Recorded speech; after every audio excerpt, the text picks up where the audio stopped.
The U.S. Army and the other armed services exist to fight and win America's wars.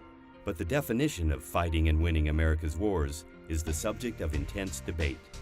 The 2010 U.S. Army War College Strategy Conference brought forth the debate in defining war for the 21st century.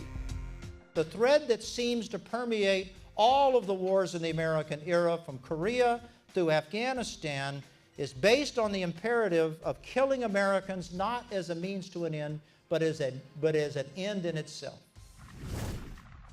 As Thomas Hobbes, the great British philosopher, said about 350 years ago, any government is better than no government, principally because it has this ability to distinguish between war and peace so that war does not become endemic.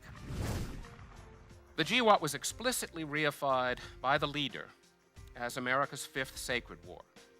Revolution, Civil War, World War I, World War II, the global war on terrorism.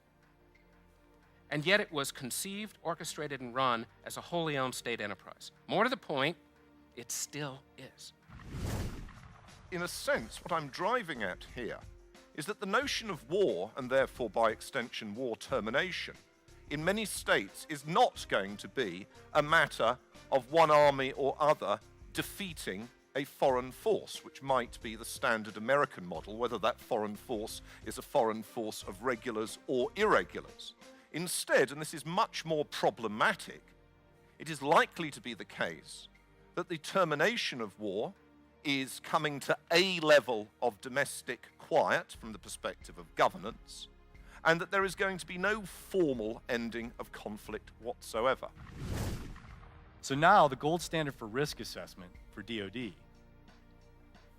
which once was the ability to conduct two major wars near simultaneously, is now has kind of converted to the ability to conduct multiple dissimilar missions of widely varying scope and intensity at the same time. Join us in April 2011 as we debate American society and its military.